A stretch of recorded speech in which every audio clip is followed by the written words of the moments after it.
Here at the Sibelius Museum and welcome all of you online in the Zoom. My name is Marika Kivinen. I'm a cultural historian from the University of Turku and I'm also one of the members of the Aboagora organizing team. And I now have the great pleasure of inviting you to our second workshop, which is called Waterways, a concert and talk on the forgetting of colonialism. The element of water that sustains life also sustained death and violence over centuries through the European colonial expansion, the Atlantic slave trade, and through colonization. Seas carried people, weapons, and cargo. In this concert and talk, this workshop today, historian and mezzo-soprano Marika Kivinen explores the forgetting and ignorance of European colonialism within classical song repertoire.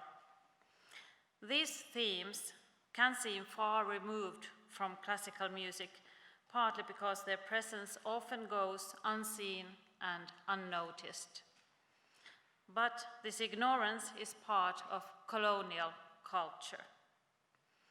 So today, Marika Kivinen will perform Finnish, German, and French classical songs together with pianist Jenna Ristilä, flutist Anna-Sofia Kallio, and cellist Teemu Mastovaara. I will shortly introduce you the performers. Mezzo-soprano Marika Kivinen is working on a PhD entitled Tracing Orientalism and Exoticism in German and Finnish art songs at Aboagora University. She combines artistic and scholarly work to study forgotten histories and to highlight the connections between colonialism and the classical song tradition. Kivinen has performed as a soloist in concerts, festivals, and opera productions, and her repertoire ranges from baroque to contemporary music. Flutist Anna-Sofia Kallio graduated from Turku Conservatory in 2018. She is currently studying at the Arts Academy of Turku University of Applied Science, where her teacher is flutist Oleg Sytianko. Kallio has performed as a soloist, most recently for the Finnish Navy Band. And Teemu Mastovaara is a cellist and composer. In 2018, he graduated from the master's program in contemporary performance and composition, a joint program between 4 European universities, and has since worked as a freelancer. And Jenna Ristilä is a Finnish pianist.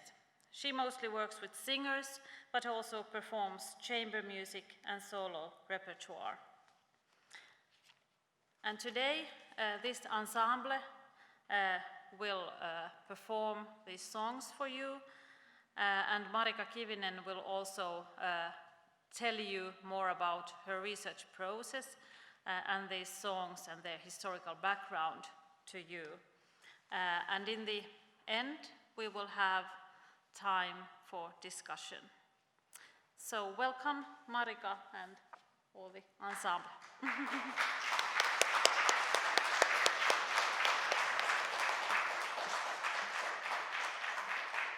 Thank you. Thank you, Marit. I am so happy to be here today, and I would like to welcome all of you to this concert and this talk and workshop.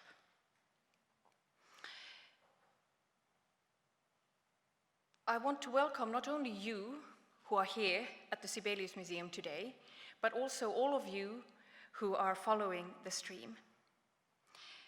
Today I will talk and introduce the topics and sing, but I would also want to invite all of you to think together around these issues. And you can, throughout this session, you can use the comment section, and there will also be time for a Q&A at the end.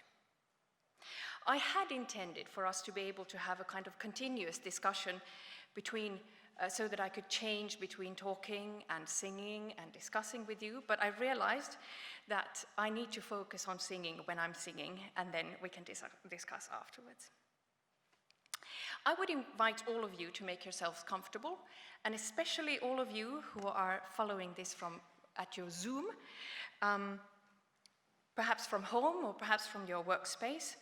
I would suggest that you can find a comfortable place and sit down in a sofa or somewhere, even lie on the floor if you feel like it, because a lot of this program is going to be more about listening than about looking. So if you want to have a little bit of a break from sitting by your screen, this is the time. Let's begin at the beginning, or well, one of the beginnings for this project. It was in January 2016 when I was in London for singing lessons with Ashley Stafford, who is a countertenor, an osteopath, and a singing teacher. In our session, he suddenly exclaimed, "Oh, but Marika, you have a split." And I said, "Yes, of course." And somehow I just intuitively in that moment knew exactly what he meant. What he meant was that there were kind of these two sides of me struggling for space. On the one hand, the singer, and the other hand, the academic. And they couldn't quite cooperate, so it was a bit of an uncomfortable split, really.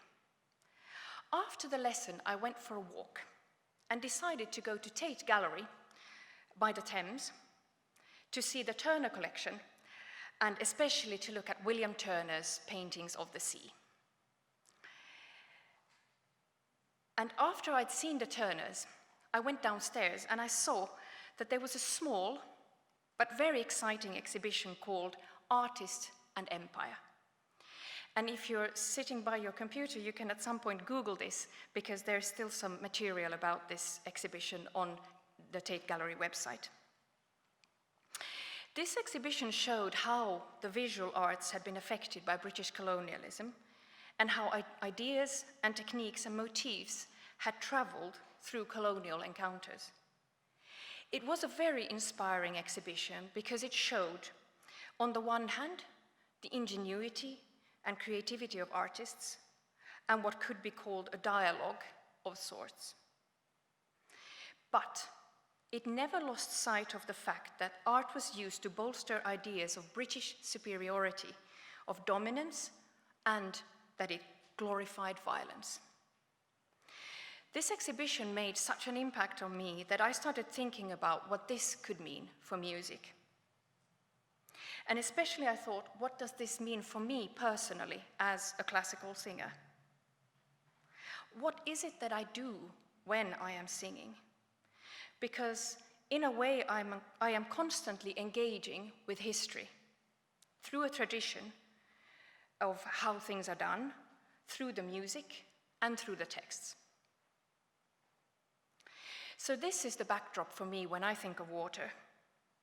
I think of how rivers, seas, and oceans connect people, about transportation, traveling, and exploration.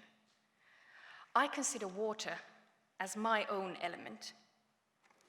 And I think about how different water feels different against your body or your skin when you're swimming or bathing. I remember the first time I was swimming in the Atlantic. That taste of salt and those big waves that came crashing to the shores of Tenerife in the Canary Islands when I was 7. The body feels different in salty water than in the brackish water from the Turku archipelago that I was used to swimming in.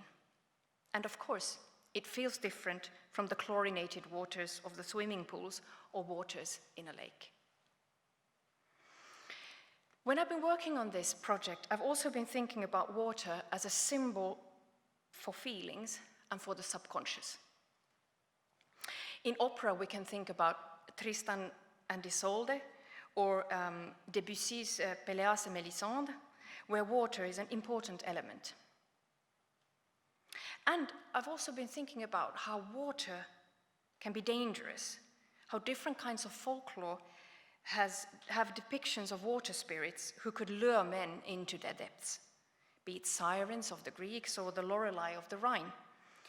Water can be fickle, treacherous, and unpredictable, like desire. But I also like to think about how water has inspired composers to write music. Many of the composers heard in this concert do so in these songs, but have also done it in other songs and in piano pieces, for instance. Sometimes composers try to imitate the different sounds of water, the drizzling and the dropping of rain, the crashing, undulating or lulling sounds of water, the splashing of water in fountains and the thundering of waterfalls. We can recognize the frightful sound of storms and the eerie quiet of the doldrums in music, sometimes because the music imitates those sounds very faithfully, more often perhaps because we have learned to associate certain musical devices with some specific sounds of water. And I would argue that music is a language, but sometimes it just seems to be one that we are not so used to think about in a conscious manner. I will try to show today some ways in which colonialism has impacted the songs that we perform today. Colonialism is, of course, a wide concept, but that's why I like it. Because it can, in a way, encompass a period of several hundred years that affected different parts of the globe in different ways. And colonialism has to do with economy, with politics, with social stratification, with military efforts, but also with culture, ideologies, and the arts and music and literature. And colonialism has repercussions today. Perhaps one of the most lasting legacies of colonialism is racism and structural racism. In this concert, we will visit rivers like the Ganges, the Nile, or the Mississippi, and travel to islands like Tahiti and Madagascar. More than once will we meet the lotus flower, a flower that grows in water. But in a way, this music is also connected to places like the Bay of Biscay, because that's where Ravel was born, in the Basque Country. Or Rochefort on the Atlantic coast, where Pierre Loti wrote his novels about Tahiti. And we will actually also, in a way, be connected to La Réunion, to the east of Madagascar. And we will encounter Paris and Turku and Helsinki. So, I have chosen songs for this concert which, in different ways, exemplify some aspects of the connection between colonialism and music. Our repertoire today consists of the form of music that became popular in the 19th century, starting particularly from Austria and Germany. The lied is an intimate art form in which the part of the singer and the part of the piano are of equal importance. The lied has often been seen to deal with universal themes like love, desire, nature, death, and longing, and is very much connected to Romanticism in literature. In my mind, the lied is a German phenomenon and is connected to the bourgeois lifestyle of the 19th century and to a specific idea of romantic love. But of course, if you have read Jane Austen or other 19th century novelists, you will know that accomplished girls also in England would play and sing songs and sometimes then later also lieder. And of course also lieder were performed in other parts of Europe and in the settler colonies. But the question I asked myself when I started doing this research actually is connected to the first song of the program. The text is: Auf Flügeln des Gesanges, Herzliebchen, trag ich dich fort. fort nach dem Fluren des Ganges, dort weiß ich den schönsten Ort. So, my sweetheart, I will carry you on the wings of song to the banks of the Ganges, where I know the sweetest spot. And so I asked myself, why the Ganges? Okay, it rhymes with Gesanges, but that's not quite kind of an explanation. And why are there wise gazelles and lotus flowers, and why a holy stream? And I've been singing lieder since I was about 17 when I started taking classical singing lessons. And only in the past few years have I learned through this research how important the interest in the Orient and the East was for the Romantic movement. Goethe wrote Westöstlicher Divan, and actually not only Goethe, but also a young woman named Marianne von Willemer. But they were published in his name. Also, Rückert, who many composers have turned to, was actually a professor in Oriental studies and translated texts and wrote poetry in the Persian ghazal form. And then we have Heine that we are singing today. Todd Contier, in his book German Orientalisms, reminds us that this interest in ancient India and Sanskrit was about the idea of European civilization and about trying to trace the roots of European culture to older civilizations. So that is one of the reasons when the European colonial powers were trying to, in a way, connect this kind of new culture to older histories. And it wasn't enough to be connected to Greece or to Rome, but also I think that in a way you needed an explanation for trying to connect something that happened, civilizations that are thousands of years old, and trying to connect the European idea to these older civilizations. And the same Todd Contier has argued that the very lack, I'm quoting now, the very lack of a unified nation state and the absence of an empire contributed to the development of a peculiarly German Orientalism. In just a moment we will sing. But I just want to tell you that when the British strengthened their interests in India in the late 19th century, they started translating classical Indian texts. And very soon these were translated into German and spread very quickly to the poets and artists of that time. But also the academic disciplines of Oriental studies and Indology were created. And I've been thinking about, why didn't I know this? Why? Because now when I look at it, it feels like, well, it's all there already in the texts. And at this moment, I kind of have 5 different theories that could combine, and probably there are other explanations as well, but at least these 5 come to mind.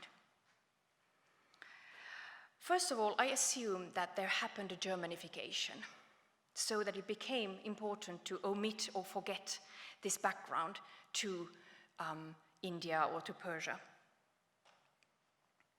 And these influences became assimilated into German literature, and soon it was forgotten where those influences came from.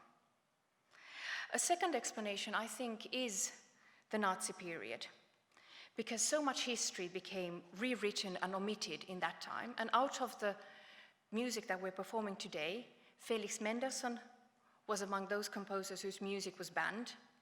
Heinrich Heine, the poet, his poetry was also banned. A third one, I think, could be connected to this illusion of the lied as a genre that is very intimate and almost also domestic.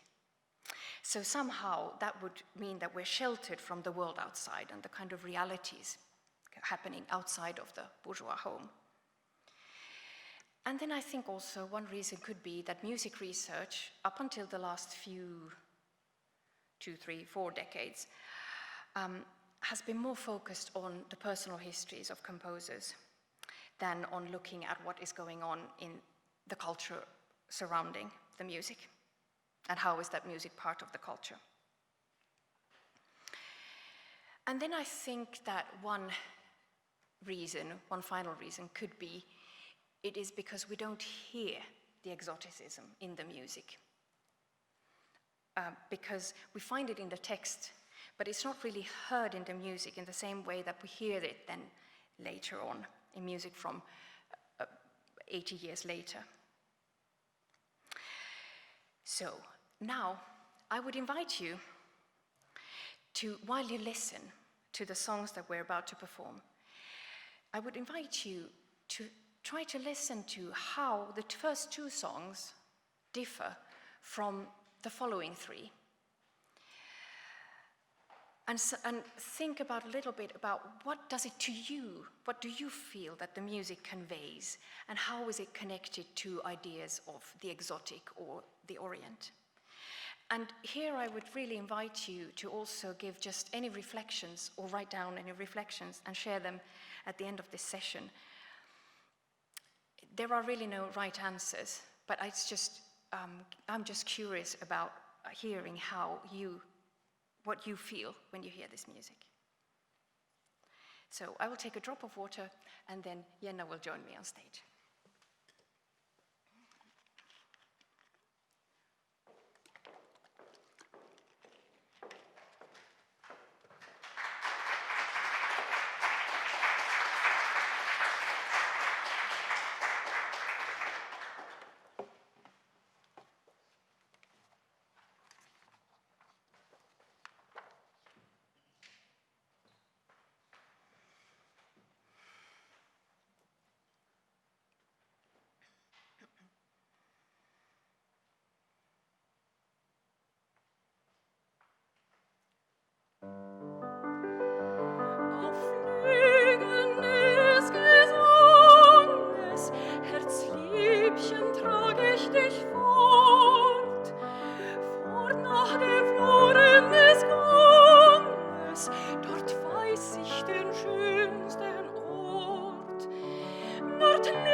So I hope that these songs, that you saw something, or you heard something, or you felt something when you listened to them. And I hope that you can share at the end of the session something of your impressions. One thing that you probably did notice was that the musical language was different in the first two songs in the 1830s and 40s, and then in the early 20th century. Another thing that you have probably noticed is this focus on love. And not only this kind of chaste and noble and virtuous kind, but one which is of the flesh, lust and desire, sensual and sexual in nature. And it seems to me that the lotus flower is really a symbol that has stirred something deep-seated in poets and composers, because it occurs over and over again. And of course there are other reasons as well, but I can't help thinking about the fact that it grows in water, and it kind of opens its petals in the night, and it's kind of moist and wet, well, you know. And what might be interesting for you to know is that the second song, the Lotusblume by Schumann, is part of a collection called Myrten, which he gave to his wife Clara as a gift the night before their wedding. And Clara was a concert pianist and a composer herself. So what could be happening here with all of this love and all of these lotus flowers and all of these?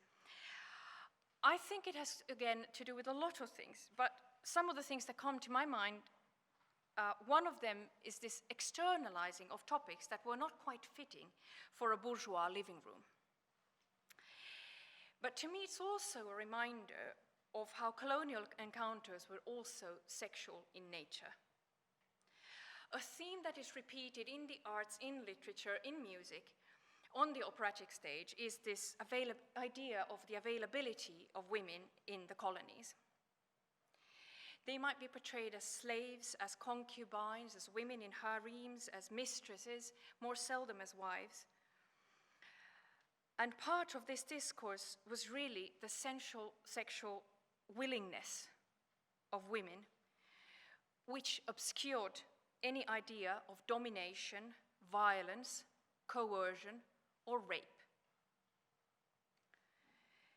And one of the things that happened throughout the colonial period was the regulation of sexual and intimate relations and the offspring of such relations. And the rules in different periods and different colonial powers could differ, but there were always rules in place. And in these kinds of portrayals, Todd Conche, again from this book of German Orientalism, I think he kind of also reminds us of one interesting thing, is that in a way, not only is it about the sexual availability of women, which I kind of think was also a way of making people interested in the colonial endeavors. You need to be motivated in order to travel across the world, or perhaps take the risk of shipwreck, or take the risk of scurvy, and take the risk of never returning home. And you have to be interested enough in the colonial, because the colonial encounters, endeavors were not only about kind of countries, it was very much also about merchants and about trading houses and about all kinds of different players, small and big. But also, Todd Conche reminds us, or brings attention to the fact that one of the subliminal messages of this could be also that the white man has an irresistible appeal, that it's not only that women in colonies are, so to speak, available, but also that they might be interested in the white man. So there's a kind of implicit legitimization of the European conquest through this. We will now jump in the music. We will jump to the 20th century. And I will just briefly, so that you have a background, that there's a whole range. What happened in music, especially of this kind of exotic sort, was a shift from Germany to France around the mid-19th century. And exoticism in music became a thing. So you could see it on the operatic stage in Paris. We can think about things like Bizet's Carmen, or Lakmé by Delibes, or Samson and Delilah by Saint-Saëns. And what became typical was that specific motifs or rhythms or melodies could invoke in listeners the idea of the Orient, or the Far East, or of Spain. And I think that this could be compared to what Stuart Hall in visual representation has called the spectacle of the other. So also this exoticism becomes like a commodity and entertainment. And this time period coincides with the time when Britain and France became the largest imperial powers. But we ended in a way in a metaphorical India, but in reality, Sigurd von Koch composed the songs, the exotic songs, probably in the Stockholm archipelago where he liked to spend his time. And he had also studied at the Naval Academy, but wasn't quite sure whether to become a painter or a composer. So he painted a lot of seascapes in the archipelago. But let's make a journey from there to Turku.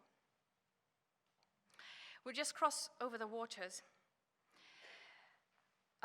Because these ideas also reached Finland, and a lot of composers and musicians have traveled to Paris from the late 19th century, and especially the early 20th century.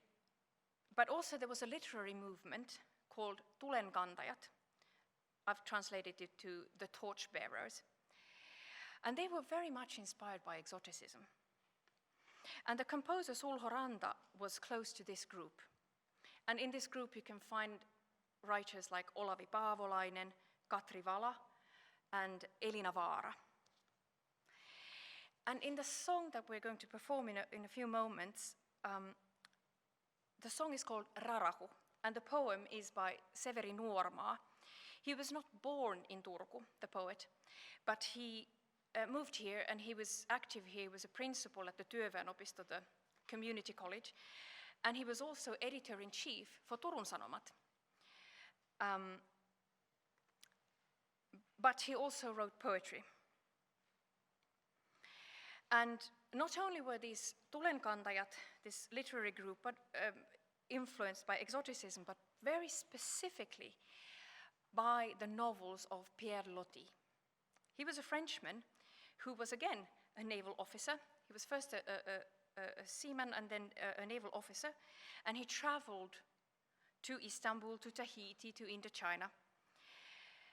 And he was actually called Julien Viau, but when he started publishing, he used a pen name, Pierre Loti, that he said that Loti was a name that he was given in Tahiti by the Tahitians.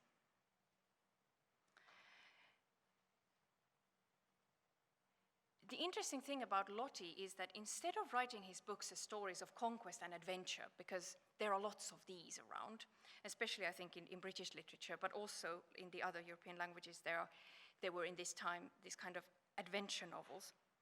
But he framed it instead of being a kind of action hero, he was more of a romantic lover. So he would tell his stories as ways of how he encountered beautiful women in the colonies or in the soon-to-be colonies.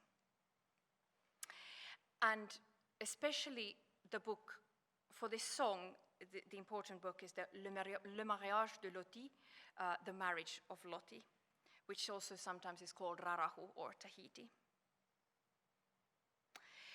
But one of the pieces that I have thought most about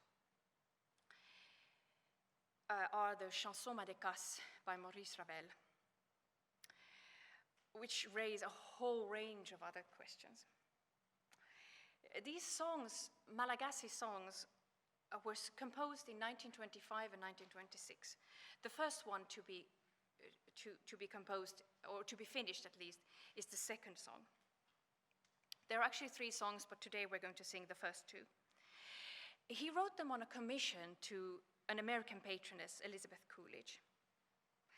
And Ravel had, from a fairly early age, collected folk songs. And But he was in no way kind of inclined towards ethnomusicology, but rather said of himself that he is all artifice. One story to depict this is that there are stories of Ravel and where he'd take guests to his home on a tour of his house. And his house was filled with Japanese items, these japonaserie items. And once the tour was finished, people would congratulate him on his fine decor, and he would wait for that moment to be able to say, proudly say, and it's all fake. And this, I think, says something about his mind, that in a way, it seems that he's interested in these music cultures and ideas from other parts of the world.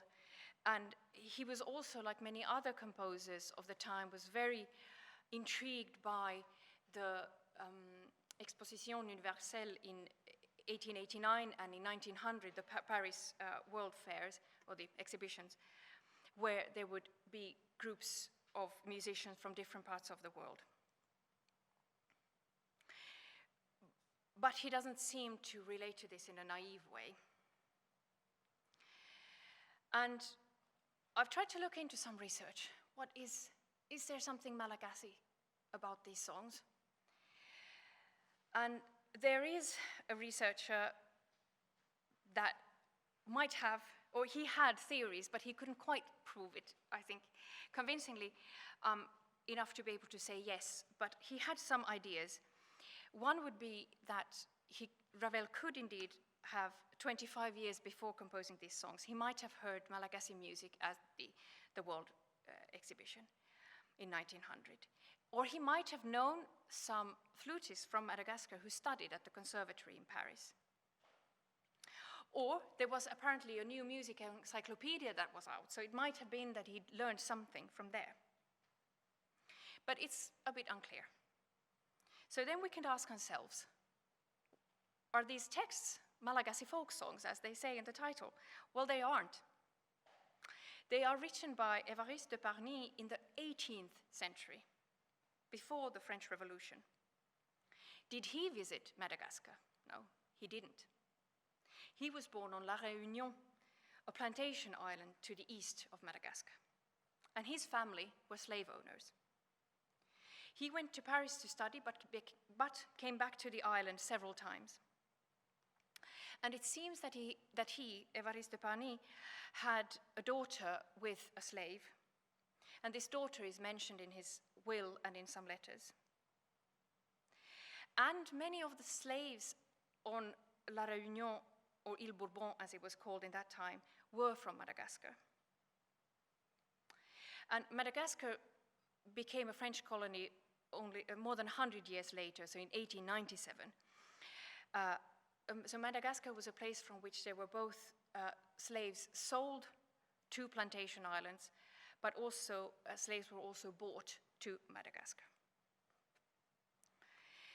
We know that de Parny was opposed to slavery. And these songs, or the poems, are among the first prose poems in the French literature. So this could be a connection to Malagasy music or Malagasy folklore. But these songs were written in India, in Pondicherry, where de Parny was posted when he worked for the French colonial powers. So you can read the text especially to the second song, Awa. And already we have one big question. What does Awa mean? Because it's not in the original text. So this is something that Ravel must have conjured up. Something that in his mind is an exclamation of some sort. It's not clear what exactly he means with Awa, but at least in this context, it probably kind of evokes this idea of Malagasy people crying out something. The interesting thing about this Awa song is that it's one of the few songs with an anti-colonial message. And as such, I find it very powerful. Not much is known of Ravel's creative process because he didn't keep sketches or notes once the composition was finished. But something that interested me was that I found some comments where Ravel seems to have been anticipating a critique towards these pieces, especially towards the second song. And where he says that, well, the texts are old texts. And I'm thinking, so I ask myself, what literature or topics are present in his day that would have been more explosive to use? If he kind of tried to cover, might be that he tried to cover his bases by using an old text. And I really have to look into this more, but a few things come to my mind. First of all, the decolonial movements in India. Gandhi was active from 1915. The black political thinkers in the US and in Great Britain from the 19th century. And the Harlem Renaissance in New York from kind of 1917 onwards. And what was interesting to find is that there were two sisters from Martinique in the Caribbean, Paulette and Jeanne Nadal, who were in Paris in the 1920s, and they translated the text of the Harlem Renaissance into French. And so they were spread there. And Paulette had studied English at Sorbonne, the first black student at that university. But also there were francophone decolonial writers like Aimé Césaire from Martinique and Léopold Senghor from Senegal who were active. And I'm also thinking about why, when he's given a commission to write a piece for flute, cello, piano, and singer, does Ravel turn to these anti-colonial texts? And I'm thinking there could be also a connection to the Reef War. And I must say, I didn't know anything about the Reef War before just a few weeks ago. The Reef War happened in the Spanish Morocco, where the Berbers wanted to struggle to keep their, was declaring independence. And it lasted for a number of years, this war, and the French became involved on the Spanish side in this war in 1924. So it's just before the composition. This is my theory. Well, we're going to sing in just a few moments. But I want to tell you something about the last song today.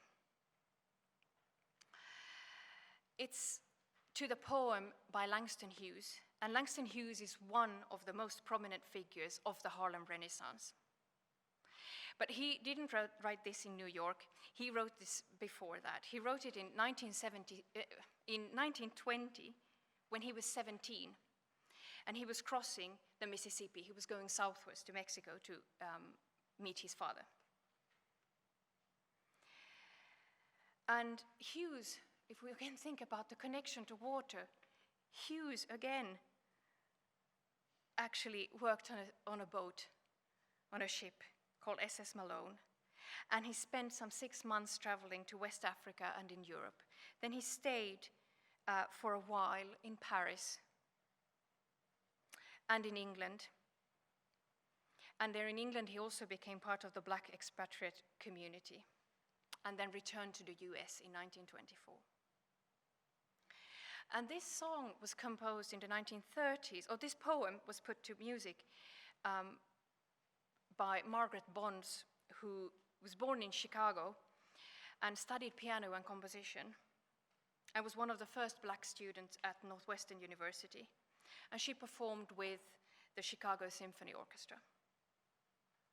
And she grew up in an intellectual home with composers and singers as house guests. And then when she met Langston Hughes, they started collaborating, and she started writing songs to his poems. To me, this last song and that poem is a reminder of the invisibility of black people in classical music, and also, I would say, in European history. And this song for me is a reminder of agency and of a presence.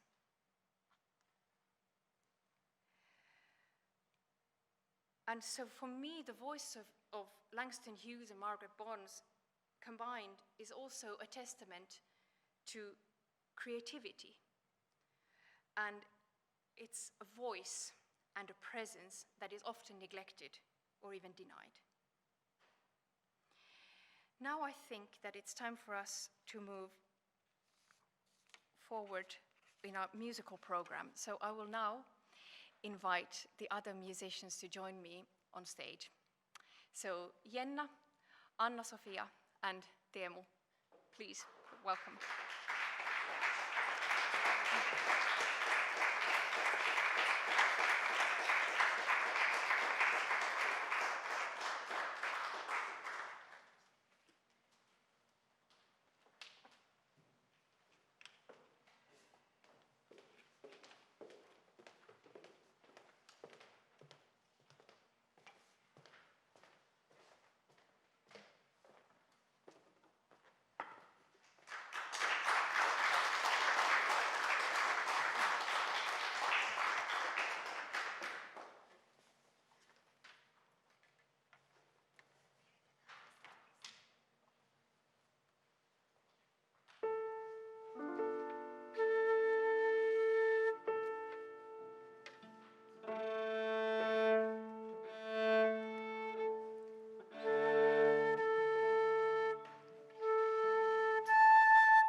la respiration précipitée que donne une marche rapide.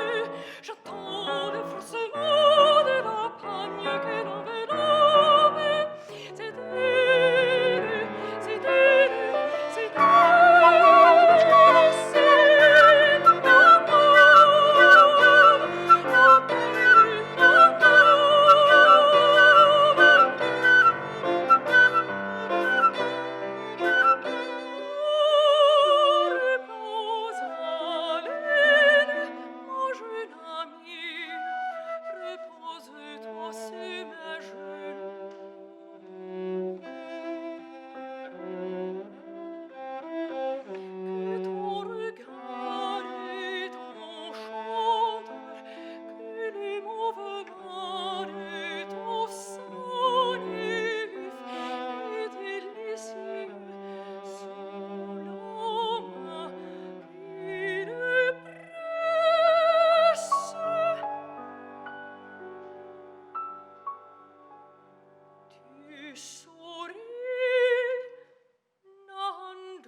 Professor of North American Studies at the John Morton Center here at